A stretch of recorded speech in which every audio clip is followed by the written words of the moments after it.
ภิกษุทั้งหลายถึงอีกอย่างหนึ่งเที่ยวตลาดไปเพื่อบิณฑบาตตามหมู่บ้านหรือนิคมได้โภชนะเศร้าหมองใหม่เก่าประณีตสมควรแก่ความปรารภเธอมีความคิดว่าเราเที่ยวบินทบาทชมตามนิคมได้ของเก่าหรือใหม่พอแก่เรากายนั้นเล่าหนักไม่ควรแก่งานเหมือนถั่วดำชุ่มด้วยน้ำเราจะด่วนเข้านอนตามเห็นสมควรเข้านอนตามเห็นควรเธอก็นอนหลับสบายไม่ทำความเพียรยิ่งเพื่อถึงสิ่งที่ยังไม่ถึงเพื่อบรรลุในทำที่ยังไม่ได้บรรลุเพื่อทำให้แจ้งธรรมะแห่งการนิพพานนี้เป็นความเกียจคร้านประการที่6นี้แล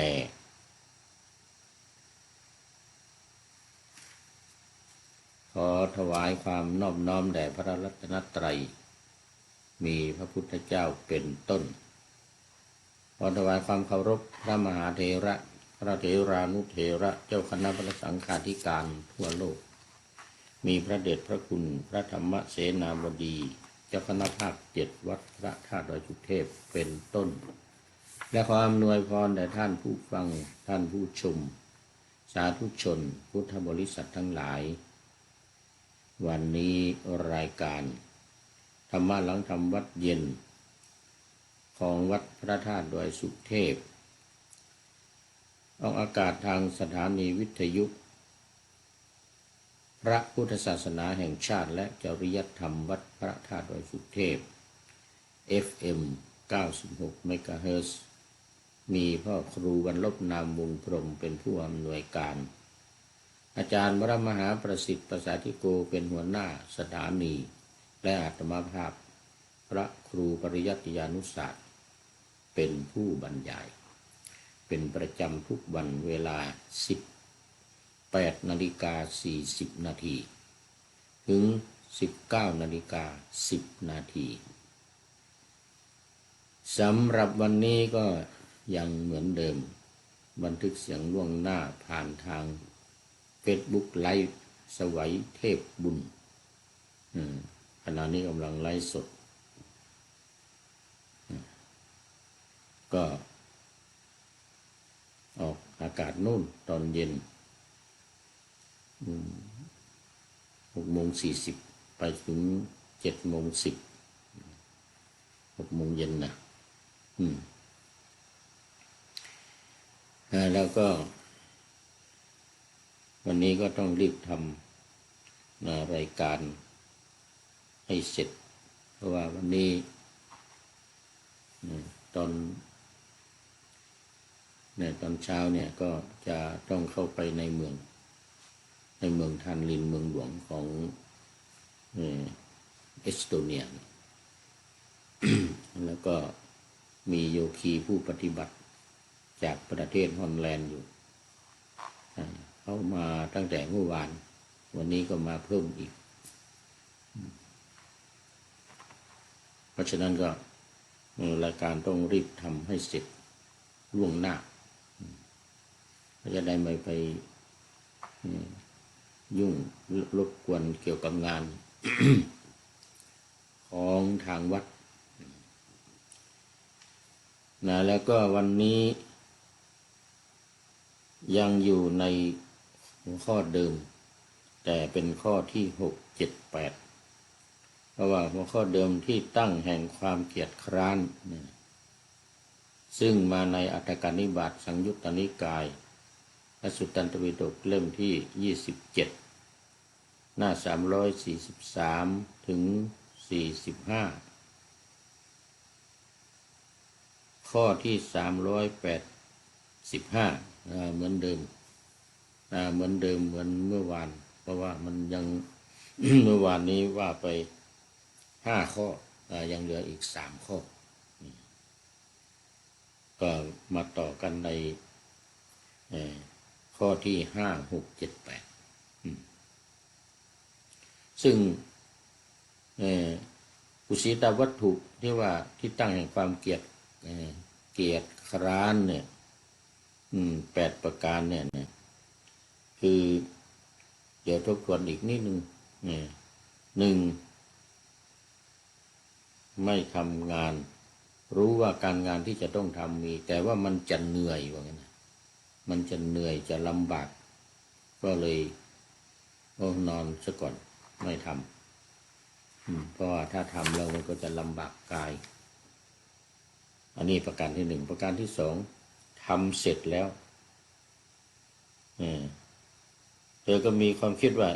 เราเนี่ยได้ทำการงานเสร็จแล้วนี่มันก็จะต้องพักผ่อนจะต้องนอนอย่างเงี้ย ก็เลยเป็นเหตุให้เนี่ยงานที่จะสืบต่อนั้นมันก็ไม่ได้มันก็งดไปยุติไปซึ่งมาเทียบกับการปฏิบัติธรรมก็คือไม่มีความเพียรไม่มีความเพียรไม่มีความพยายามในการที่จะทำก็เรียกว่าไม่ปรารภความเพียรมามัวแต่หลับมัวแต่นอนมันก็เลยไม่มีเวลาในการทำความเพียรในการปฏิบัติธรรมนั่นแหละอันนี้ข้อที่2ตอนข้อที่3นั้นหนทางอันภิกษุจะต้องเดินมีอยู่เธอมีความคิดว่าเราจะต้องเดินทางก็เมื่อเราเดินทางอยู่เนี่ยกายก็ย่อมจะลำบากเอาเถิดถ้าอะไรเราจะนอนซะก่อน ยังไม่ออกเดินทางยังไม่ออกเดินทางนอนก่อน ประมาทเหมือนกับกระต่ายแพ้เต่ามาแล้วเพราะมัวนอนหลับคนจริงวิ่งไม่แพ้หรอกแต่พอไปถึงเต่าเข้าเส้นชัยไปแล้วตัวเองมัวนอนหลับไอ้นี่ก็เหมือนกันมัวแต่หลับแต่นอนไม่ทำบำเพ็ญความเพียรไม่ทำสมาธิภาวนาเอาหลับเป็นใหญ่อย่างเงี้ยต่อไปอันนี้มันเป็นข้อที่3เป็นข้อที่4นี่ก็เป็นอย่างนี้เดินทางเสร็จแล้วก็มีความคิดว่าเนี่ยเราได้เดินทางเสร็จแล้วเนี่ยก็เมื่อเราเดินทางอยู่เนี่ยภายใน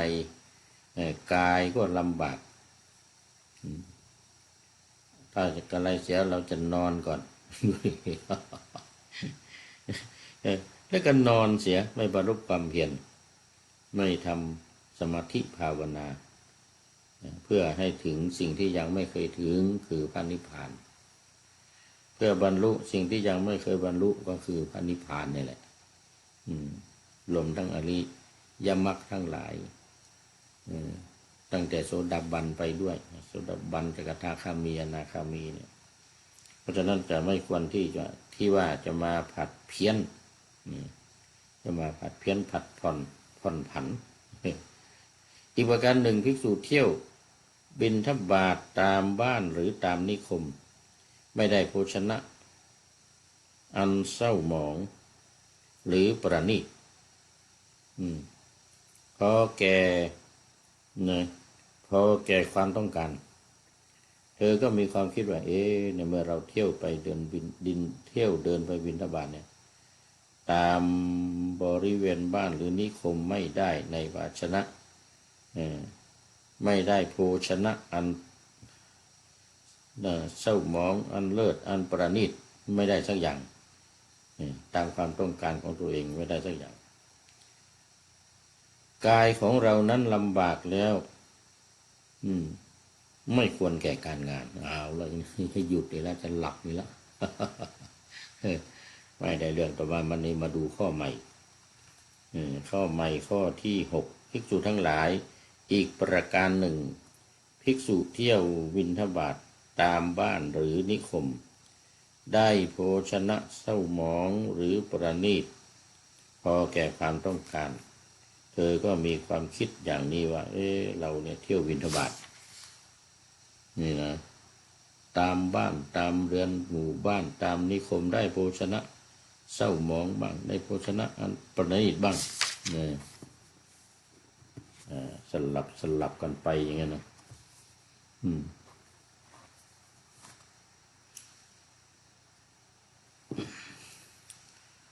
ไม่ควรแก่การงานนั่นกายของเราก็จะย่อมหนักจะย่อมลำบากไม่ควรแก่การงานเหมือนกับเมล็ดถั่วดำที่ชุ่มด้วยน้ำแล้วแช่น้ำไว้1 คืนถ้ากระไรเราจะนอนเธอก็นอนเสียไม่ปรารภความเพียรเพื่อถึงสิ่งที่ยังไม่เคยถึงเพื่อบรรลุสิ่งที่ยังไม่เคยบรรลุเพื่อทำให้แจ้งซึ่งสิ่งที่ยังไม่เคยทำให้แจ้งอันนี้เป็นกุศีตวัตถุสำหรับสามเณรกุศีตวัตถุหรือพระใหม่ข้อที่7ต่อไปสุดท้ายข้อที่8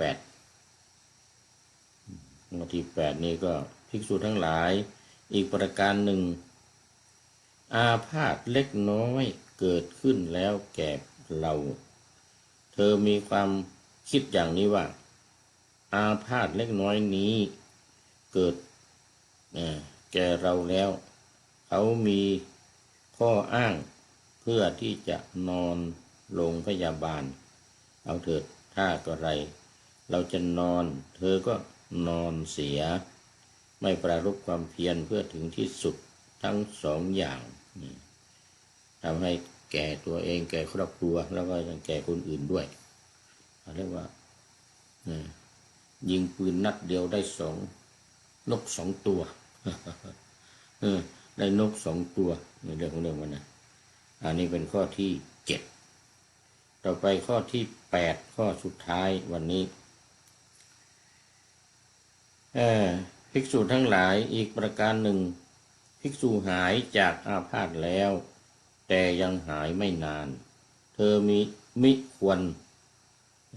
คิดอย่างนี้คือคิดอย่างที่ไปทำเนี่ยนะเก็บผ้าเก็บผ่อนเราละหายจากอาพาธแล้วแต่ยังหายไม่นานกายของเรายังดังเปล่งปลั่งอยู่ไม่ควรแก่การงานเอาเถิดถ้ากระไรเราจะมอบเธอเราจะนอนไม่ใช่จะมอบ เราจะนอน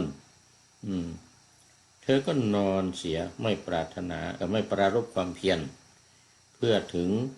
สิ่งที่ยังไม่ฟังเพื่อบรรลุสิ่งที่ยังไม่บรรลุเพื่อทำให้แจ้งสิ่งที่ยังไม่ได้ทำให้แจ้งคือพระนิพพานนี้เป็นเหตุเป็นปัจจัยแห่งกุศีตวัตถุประการที่8ประการที่8สุดท้ายมันมี8ประการนะไม่มีเพิ่มเติมอีกแล้วแต่ว่ามันยังไม่จบสมบูรณ์เวลายังไม่หมด เวลายังไม่หมดเพราะนั้นในเรื่องนี้ที่ตั้งแห่งความเกียจคร้านเนี่ยมันก็จะตรงกันข้ามกับผู้ที่เกียจคร้าน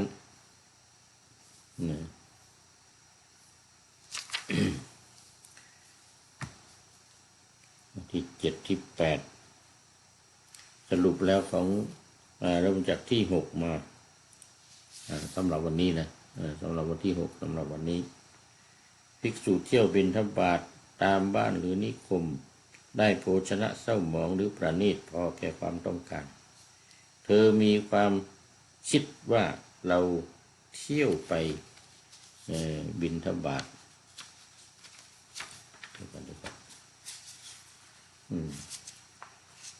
นี่เป็นสีตะวัตถุ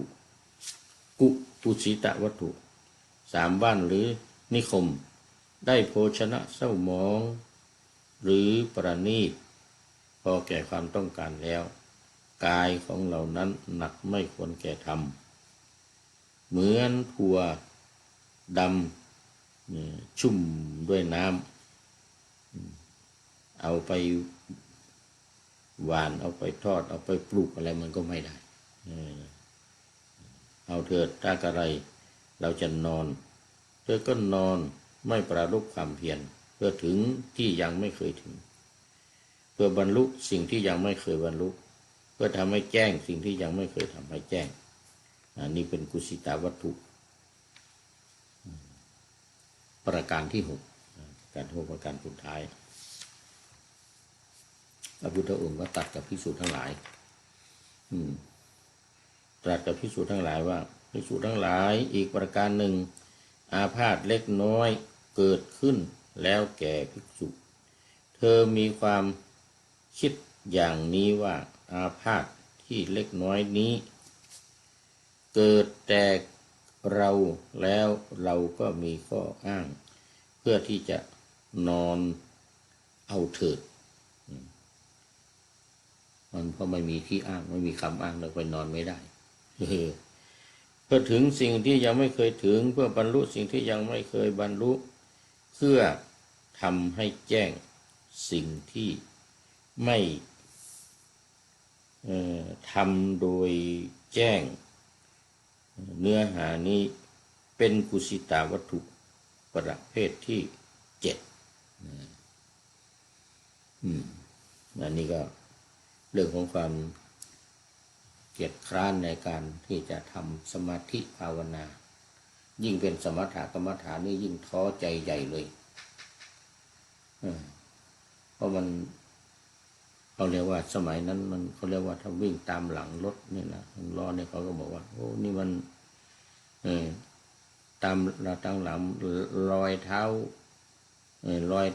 โครอยเท้าควายเท่านั้นนะในบ้านในเรือนสิ่งของเศรษฐีก็หายหมดอันตรธานหมดไม่ใช่อันตรธานไปเองนะก็มีคนเข้าคนออกเยอะก็เอาไปด้วยติดไม้ติดมือเอาแค่ติดไม้ติดมือดังนั้นภิกษุทั้งหลายกุสิตาวัตถุ8ประการอย่างนี้แลดูเวลาโอ้ยังพอมีเรื่องของสูตรนี้ก็จบวันนี้นะที่ตั้งแห่งความเกียจคร้านอันนี้จบพอดีแต่ว่ามันยังมีพอเวลา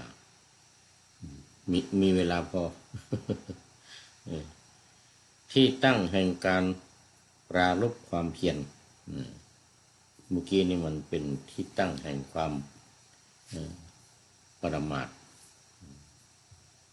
ข้อนี้ก็มาในอัฏฐกนิบาตอังคุตรนิกายพระสุตตันตปิฎกเล่มที่23ฉบับสยามรัฐนะฉบับสยามรัฐภิกษุทั้งหลาย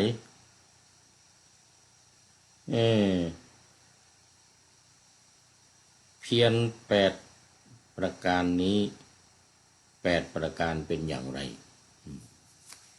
อันนี้พูดถึงเรื่องของความเพียรที่ตั้งของความปรารถนาที่จะได้ความเพียรที่จะได้ความเป็นระเบียบเรียบร้อยมาเนี่ยโดยองค์ตรัสว่าภิกษุทั้งหลายอารัปภวัตถุที่เธอทั้งหลายตั้งความปรารถนาโดยความภาคเพียรมาโดยประการชนี้ ประการชนีเนี่ยเป็นอย่างไร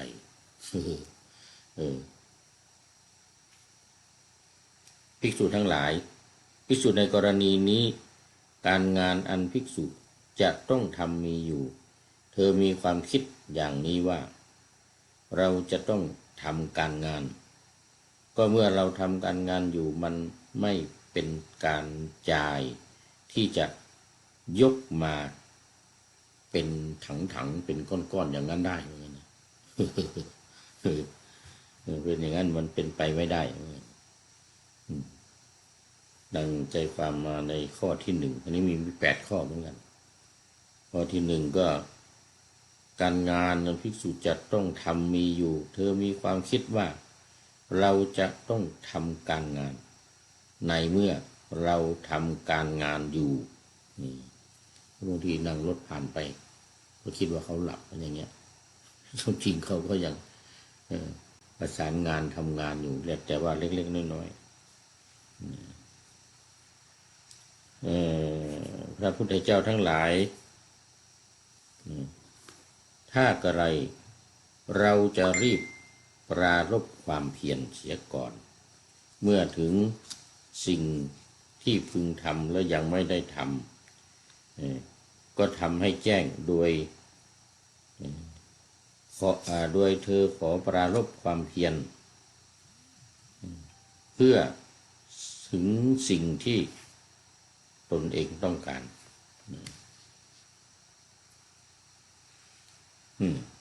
อีกประการหนึ่งภิกษุทำการงานเสร็จแล้วเธอมีความคิดว่าเราได้ทำการงานเสร็จแล้วก็เมื่อเราทำการงานอยู่มันไม่เป็นการสำรวมเราจะต้องระมัดระวังมากกว่านี้ต้องสำรวมมากกว่านี้ก็เมื่อเราทำการงานอยู่มันไม่เป็นการง่ายเลยนะที่จะมนสิการถึงคำสั่งสอนของพระพุทธเจ้าทั้งหลายถ้าอะไรเราจะรีบปรารภความเพียรเสียก่อนยังไม่แจกของ เพื่อถึงสิ่งที่ยังไม่เคยถึงเพื่อบรรลุสิ่งที่ยังไม่เคยบรรลุแล้วก็วงเล็บใหม่อีกว่าเพื่อทำให้แจ้งสิ่งที่ยังไม่ทำให้แจ้งไม่ได้ทำยังไม่เคยทำมาก่อนเธอมีความปรารถนามีความเพียรเพื่อถึงสิ่งที่ยังเหลืออยู่เพื่อบรรลุสิ่งที่ยังไม่บรรลุเพื่อทำให้แจ้งซึ่งสิ่งที่ยังไม่ได้ทำให้แจ้งนี้เป็นอารัมภ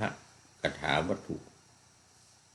อารัมภกถาวัตถุที่สองนี่เป็นการตั้งความปรารถนา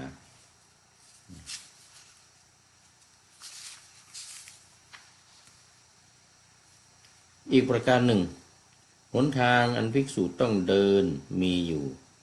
เธอมีความคิดว่าเรานี่นะจะต้องเดินทางก็เมื่อเราเดินทางอยู่เนี่ยมันก็จะไม่เป็นการสะดวกไม่เป็นการง่ายที่จะมนสิการถึงคำสั่งและคำสอนของพระธรรมทูตอะไรต่างๆเหล่านี้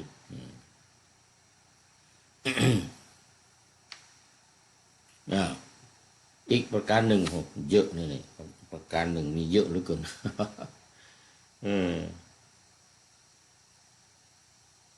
ดูไปดูมา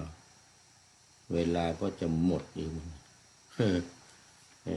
อีกนิดหนึ่งดูว่าอีกประการหนึ่งที่สู่เดินทางเสร็จแล้วเธอมีความคิดว่าเรานี่เดินทางมานานน่าจะได้พักผ่อนให้หายเหนื่อยหายเพลียก่อนแล้วก็ออกเดินทางอะไรเท่านั้นก็เลยขาดช่วงไปในการที่จะปฏิบัติไม่ว่าจะสมถกรรมฐานหรือวิปัสสนากรรมฐานองค์ฌานที่ 4เนี่ยฌานทั้ง 3ผ่านมาแล้วลงมาองค์ฌานที่ 4 อีกประการหนึ่งมาแล้วอีกประการหนึ่งมาอีกแล้ว ภิกษุเที่ยวบิณฑบาตตามบ้านหรือนิคมไม่ได้โภชนะเศร้าหมองหรือประณีตพอแก่ความต้องการเธอมีความปรารถนาอยากจะเที่ยวไปบ้างเที่ยวไปบ้างไปเที่ยวบิณฑบาตเที่ยวบิณฑบาตตามนั่นตามนี่อะไรก็ว่าไปบ้านเรือนนิคมไม่ได้โภชนะเศร้าหมองหรือประณีตผลแก่ความต้องการกายของเรานั้นเบาควรแก่การงานถ้าพอใจเราจะรีบปรามความเพียรเสียก่อนหรือบรรลุความเพียรเสียก่อนเพื่อสิ่งที่ยังไม่ได้ถึงเพื่อสิ่งที่ยังไม่ได้ปรารถนาเป็นต้นในการต่อไปนี่ก็ภิกษุทั้งหลายก็ยกภาระสัมภาระให้พอเดินได้ไม่เหนื่อยไม่หนักจนเกินไป นี่ก็เอาไว้แค่นี้ก่อนเวลามันหมดพอดีจำที่สี่ต่อไปก็เหลือเหมือนเดิม6 7 8แต่เป็นคนละเล่มกันคนละเล่มคนละสูตรกันแล้ววันนี้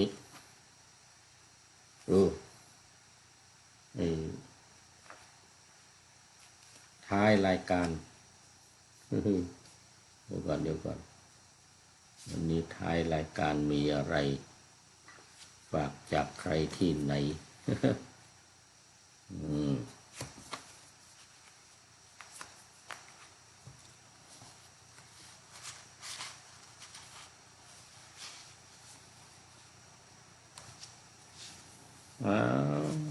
วันนี้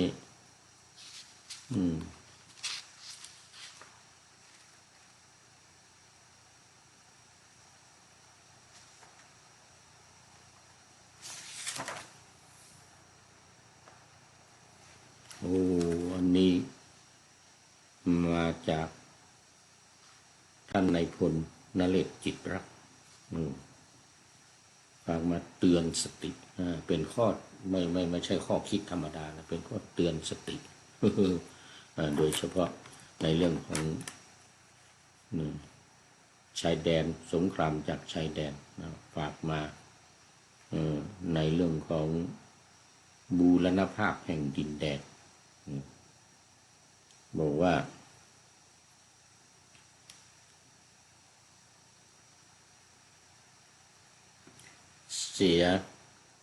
การเสียดินแดน14 ครั้ง14 ครั้งเสียดินแดนไทยนี่นะเสียครั้งแรกเกาะหมากจากแผนผังนั่นแหละบินจากขวานทองเล่มของไทย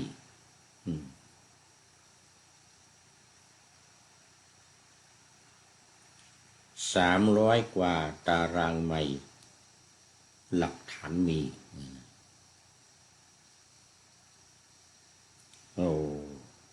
นี่เสียครั้งหนึ่งเอาครั้งหนึ่งเดียวก่อนเพราะว่าตอนนี้มันหมดเวลา เอาเสียไปครั้งหนึ่งก่อนเตือนสติคนไทยทุกคนโดยเฉพาะทหารแล้วก็เรื่องของบ้านเมืองนี่อันนี้ฝากไว้1 ครั้งก่อนเดี๋ยวครั้งต่อไปจะได้เอามาต่ออีกเอาละวันนี้ขอนำรายการธรรมทัศน์จากท่านผู้ฟังไปก่อนเดี๋ยวจะย้อนมาใหม่ในวันหลังเพื่อให้ท่านทั้งหลายได้รับฟังพระธรรมเทศนาเหมือนดังเดิมขอเจริญพร